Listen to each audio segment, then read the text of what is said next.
तुम्हाला हे माहीत आहे का? देवाला नेहमी फुलंच का वाहतात? देवाला फुलं वाहण्यामागे केवळ परंपरा नाही, तर खोल आध्यात्मिक, वैज्ञानिक आणि भावनिक अर्थ दडलेला आहे. फुलं म्हणजे पवित्रतेचं प्रतीक. फुलं स्वच्छ, निस्वार्थ आणि निर्मळ असतात.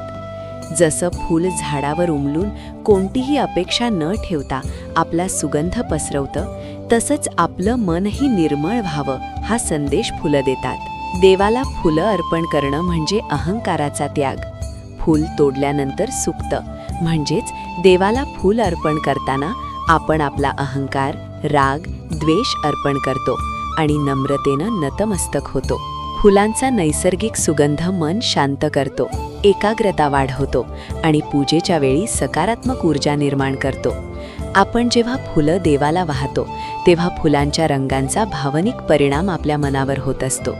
पांढरी फुलं शांतीसाठी, लाल फुलं शक्तीसाठी, पिवळी फुलं ज्ञानासाठी. फुलांचे प्रत्येक रंग देवाच्या वेगवेगळ्या गुणांचं प्रतीक आहे. देवाला फुलं वाहणं म्हणजे निसर्गाशी नातं जपणं. फुलं अर्पण करणं म्हणजे निसर्गाबद्दल कृतज्ञता, सृष्टीशी जोडलेपण, मी निसर्गाचा भाग आहे ही भावना. खरंच देवाला फुलं वाहणं म्हणजे देवासाठी नव्हे, तर स्वतःला शुद्ध करण्यासाठी केलेली पूजा आहे. फूल देवाला अर्पण करतो, पण त्याचा सुगंध आपल्याच मनात दरवळतो.